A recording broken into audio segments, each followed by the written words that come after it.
Salut, donc aujourd'hui on va faire une petite vidéo récapitulative sur Freegross 3. Donc Freegross 3, qu'est-ce que c'est déjà à la base? Donc Freegross, c'est une île sortie dans les derniers DLC de Dofus.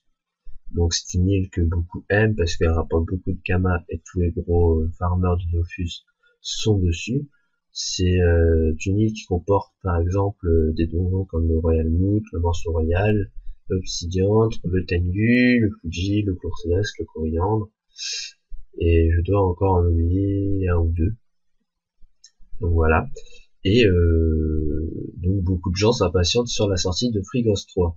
Donc Freegross 3, on en sait déjà un peu plus d'informations. Donc on ne connaît pas exactement la date exacte, excusez-moi, mais on sait qu'elle sortira sûrement en 2012. Mais quand en 2012, beaucoup de gens disent cet été, en fin d'année. En tout cas, ce qui est sûr, c'est qu'elle va sortir. Donc, ce qui va être disponible sur sur ce nouveau DLC de Freegross 3, ça va être le Dofus des glaces. Donc le Dofus des glaces qui est très attendu par beaucoup de monde. Donc, beaucoup de gens disent que ça va être un Dofus avec des résistances, ce qui a été bah, ce qui a été une réponse d'Ankama et dit que non, ce ne sera pas un Dofus avec des résistances.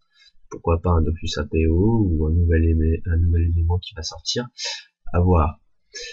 En tout cas aussi une chose qui est sûre sur ce Dofus des glaces, c'est que le Dofus ne sortira pas en même temps que Freegross 3, il sortira après, mais on l'obtiendra bien grâce à Freegross. Donc on sait aussi que Freegross sera plutôt une zone comportant des donjons.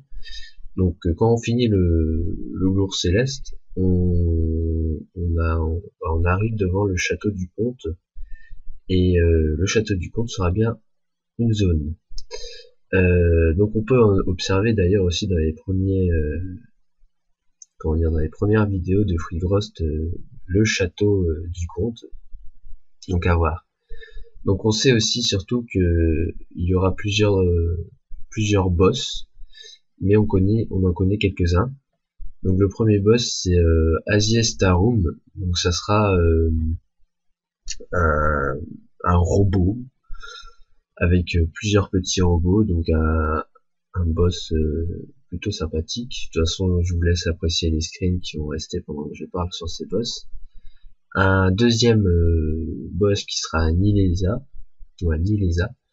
donc qui est un alchimiste, et à côté de lui, on pourra observer des fioles vivantes en bouffe-tout et en tofu. Pourquoi pas, à voir. Hein. Le troisième boss de Freegross, c'est Klim, un cordonnier très connu de Tankama. Donc son histoire apparemment. Hein. On n'en connaît pas tellement sur lui. On sait que les monstres qui seront avec lui, ce seront des outils de couture, donc des monstres poinçonneurs, excusez-moi.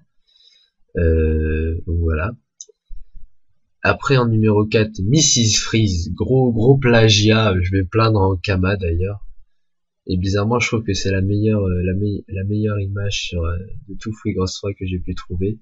Donc ça sera un Xelor femelle. Et d'après son histoire, d'après ce qu'on peut trouver dans le hardbook sur Freegross, hein.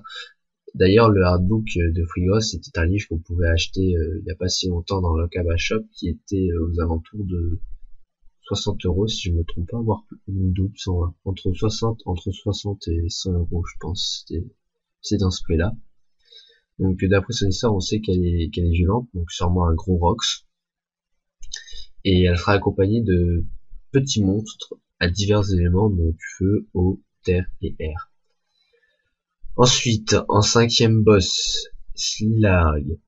Donc Slilarg, c'est un bricoleur brigandin. Donc il sera accompagné par des robots en bois, comme dans le village des brigandins.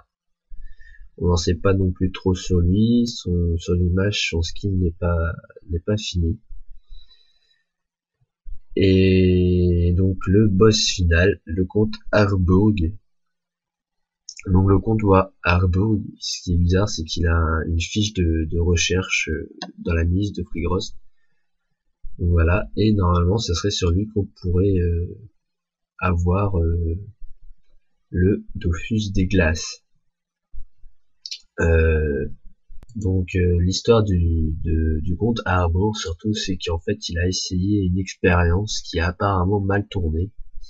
Donc on sait aussi qu'il sera très bien accompagné par des petits mobs comme le Comptoise, le Roulard, le Grandulk, le Strigite, le Sinistro Fou. Donc voilà. On sait aussi que Ankama Convention 7 va sortir sur ce thème de Freakers 3 en mai prochain. Donc pourquoi pas une sortie avant mai, à voir. On sera quelques screens du château, donc on remarque les portes correspondent à chaque boss avec un petit motif au-dessus. Donc voilà, un petit récapitulatif de Freakers 3. J'espère que cette vidéo vous aura plu et à bientôt. Allez, salut tout le monde.